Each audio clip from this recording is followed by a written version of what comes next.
بعض لوگ ایسے ہیں جو کہتے ہیں ہم اللہ پر اور آخرت کے دن پر ایمان لائے، حالانکہ حقیقت میں وہ مومن نہیں ہوتے، وہ اللہ اور ایمان لانے والوں کے ساتھ دھوکہ بازی کر رہے ہیں، مگر دراصل خود اپنے آپ ہی کو دھوکے میں ڈال رہے ہیں اور انہیں اس کا شعور نہیں۔ ان کے دلوں میں ایک بیماری ہے جسے اللہ نے اور زیادہ بڑھا دیا، اور جو جھوٹ وہ بولتے ہیں اس کی پاداش میں ان کے لیے دردناک سزا ہے۔ یہ علامت ہے اعتقادی منافقوں کی، جس کو دراصل اللہ ہی جانتا ہے کہ کسی کے دل میں کیا ہے۔ اس کے برعکس عملی منافقت کی مثال نبی صلی اللہ علیہ وسلم کی ایک حدیث سے ہمیں پتہ چلتی ہے۔ آپ صلی اللہ علیہ وسلم نے فرمایا، بخاری کی روایت ہے، آیت المنافق ثلاث، اذا حدث کذب واذا وعد اخلف واذا اؤتمن خان۔ منافق کی 3 نشانیاں ہیں۔ نمبر 1، جب بات کرے تو جھوٹ بولے، نمبر 2، جب وعدہ کرے تو خلاف ورزی کرے، اور نمبر 3، جب امانتی بنایا جائے یعنی اس کے پاس امانت رکھی جائے تو اس میں خیانت کر جائے۔ اور چوتھی علامت ایک اور حدیث سے پتہ چلتی ہے کہ جب جھگڑا کرے تو گالی گلوچ کرے، یعنی گندی زبان استعمال کرے، بیڈ لینگویج یوز کرے۔ اب آپ دیکھیے کہ ان میں سے ایک ایک نشانی کو دیکھتے ہیں۔ نمبر 1، جھوٹ بولنا۔ نبی صلی اللہ علیہ وسلم نے فرمایا کہ ایمان اور جھوٹ ایک دل میں جمع نہیں ہو سکتے۔ جھوٹ آتا ہے تو ایمان نکل جاتا ہے، اور ایمان جہاں ہو وہ جھوٹ نہیں آتا، وہاں وہ شخص جھوٹا نہیں ہو سکتا۔ اور جب انسان کی زندگی میں جھوٹ شامل ہو تو پھر سوچنا چاہیے کہ ہمارا ایمان کس قسم کا ہے۔ آپ دیکھیے کہ یہ منافق کی جتنی بھی علامتیں ہیں، ان میں سے کوئی بھی علامت اور کوئی بھی عادت اور کوئی بھی خصلت ہمیں پسند نہیں ہو سکتی۔ مثلا جھوٹ بولنا اپنے لیے تو بسا اوقات ہم جائز سمجھتے ہیں، کیا کریں مجبوری ہے، لیکن کبھی یہ نہیں چاہیں گے کہ کوئی شخص ہمارے ساتھ جھوٹ بولے۔ وعدہ خلافی خود کر جائیں گے تو اپنے لیے کئی ایک جواز رکھتے ہیں، کئی ایک تعویلیں کریں گے کہ یہ مجبوری ہوگی تھی، کئی ایک بہانے اس پر مزید جھوٹ بھی بول کر دوسرے کو مطمئن کر دیں گے۔ لیکن اگر کوئی ہمارے ساتھ وعدہ خلافی کرے تو ہم سوچ سکتے ہیں کہ ہماری حالت کیا ہو سکتی ہے۔ مثلا اگر کوئی وعدہ کرے کہ میں آ رہا ہوں اور پھر نہیں آئے، اگر کوئی وعدہ کرے کہ میں یہ چیز لا رہا ہوں اور نہیں لائے اور آپ انتظار ہی کرتے رہ جائیں تو آپ کی کیفیت کیا ہوگی؟ آپ کبھی بھی ایسے شخص کو پسند نہیں کریں گے کہ جس کے اندر یہ عادت ہوگی۔ اسی لیے منافقت کی جو علامت بتائی گئی اور ہمیں جو یہ کہا گیا کہ یہ چیزیں اور یہ عادتیں اپنے اندر سے دور کر لیں، تو یہ اسی وجہ سے کہ اس سے اللہ تعالیٰ کا کچھ نقصان نہیں، نقصان دراصل ہمارا اپنا ہوتا ہے۔ ایسی عادات انسانوں کے لیے پریشانی کا سبب بنتی ہیں۔ پھر اسی طرح جب اس کے پاس کوئی امانت رکھی جائے تو وہ اس میں خیانت کرے۔ اب آپ دیکھیں کہ امانت صرف مالی کی نہیں ہوتی، باتیں بھی امانت ہوتی ہیں۔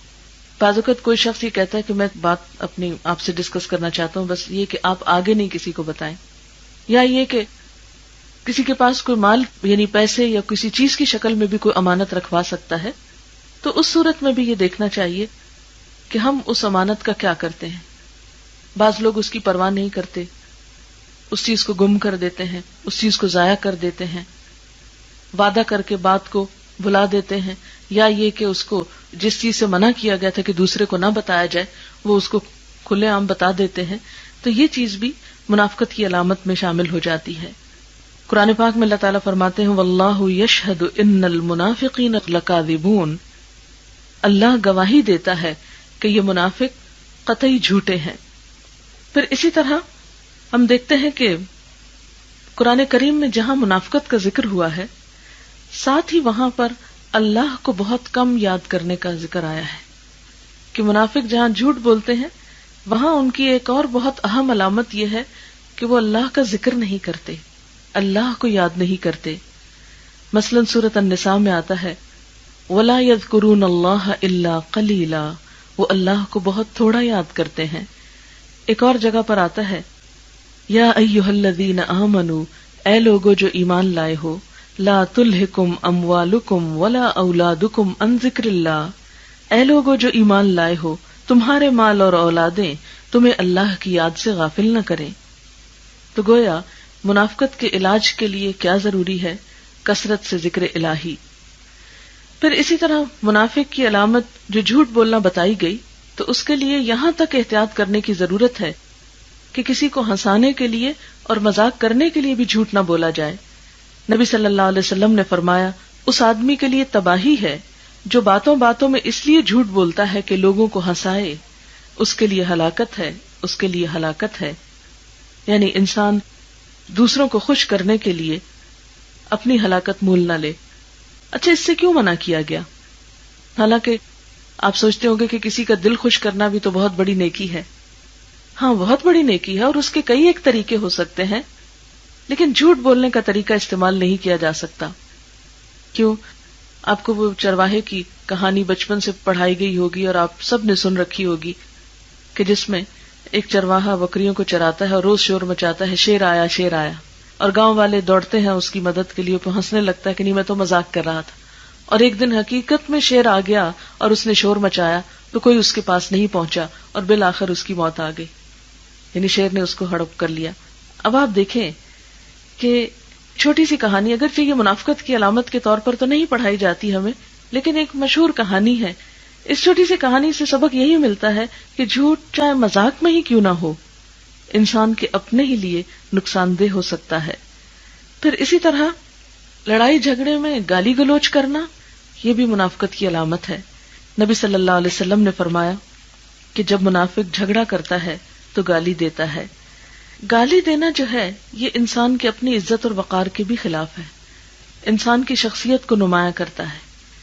کیونکہ کوئی بھی شخص جس کی زبان پر اللہ کا ذکر ہو وہ یہ پسند نہیں کرتا کہ اس کی زبان گندے الفاظ بولے، کیونکہ زبان سے جو کچھ نکلتا ہے وہ اس کے اندر کی عکاسی کرتا ہے. ہم کسی کو اپنا دل کھول کر نہیں دکھا سکتے، لیکن جو بھی ہم بات کرتے ہیں وہ دراصل ہمارے اندر کا آئینہ ہوتی ہے کہ ہم اندر سے کیا ہیں، ہمارا دل کیسا ہے. آپ نے دیکھا ہوگا کہ جو لوگ مہربان ہوتے ہیں، دل سے کسی سے محبت کرتے ہیں، ان کی زبان سے بھی ویسی ہی بے اختیار اور بے ساختہ باتیں نکل رہی ہوتی ہیں، ان کو بناوٹ کرنے کی ضرورت نہیں رہتی. لیکن منافق کو دھوکہ دینے کے لیے، جھوٹ بولنے کے لیے ایک اپنے اوپر خول چڑھانا پڑتا ہے. وہ عام حالات میں تو جیسا ہوتا ہے، لیکن جو ہی کوئی اس کے ساتھ ناروا سلوک کرے اس وقت اس کی اصلیت کھل کر سامنے آ جاتی ہے اور وہ فوراً ہی گالی گلوچ پر اتر آتا ہے. لیکن جس کے دل میں ایمان ہو وہ جھگڑے کے موقع پر بھی اپنے آپ کو سنبھال کر رکھتا ہے، وہ زیادتی نہیں کرتا، وہ بری زبان استعمال نہیں کر سکتا.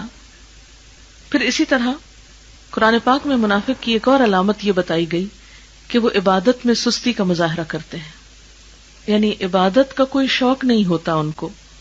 قرآن پاک میں اللہ تعالیٰ کا فرمان ہے وَإِذَا قَامُوا إِلَى الصَّلَاةِ قَامُوا كُسَالَىٰ، جب وہ نماز کے لیے کھڑے ہوتے ہیں تو کسمساتے ہوئے کھڑے ہوتے ہیں، سستی کے مارے کھڑے ہوتے ہیں، نماز کو ایک بوجھ اور مصیبت سمجھ کر ادا کرتے ہیں.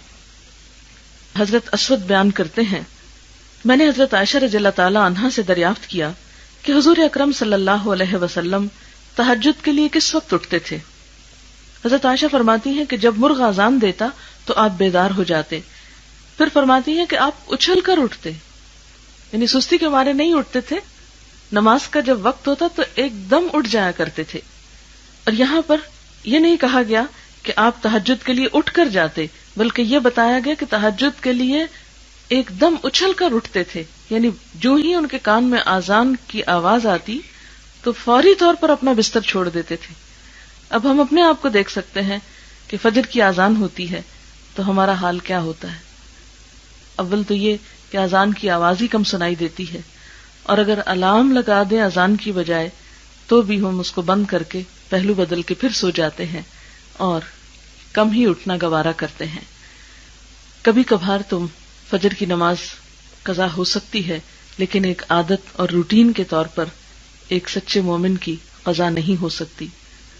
اب دیکھیں کہ جس شخص کو اللہ تعالیٰ سے محبت ہو، پھر یہ کیسے ہو سکتا ہے کہ وہ اس کی عبادت کے لیے شوق سے نہ آئے، کیونکہ نماز تو اللہ تعالیٰ کی ملاقات کا نام ہے. اور دوست جس سے محبت ہوتی، کیونکہ ہم سب اللہ کی محبت کے دعوے کرتے ہیں، جس سے محبت ہوتی ہے اس سے ملاقات کے لیے ہم کتنے شوق سے اٹھتے ہیں. اب اس کا تجربہ آپ یوں کر سکتے ہیں کہ آپ گھر میں بیٹھے ہوئے ہیں، اچانک آپ کے کسی عزیز دوست کا فون آتا ہے تو آپ کیا کرتے ہیں؟ بیٹھے رہ جاتے؟ نہیں، ایک دم اچھل کے اٹھتے ہیں. اگر پتہ چلتا ہے کہ کوئی باہر دروازے پہ آ گیا تو آپ سب کام چھوڑتے ہیں اور بھاگتے ہیں کہ کون آیا.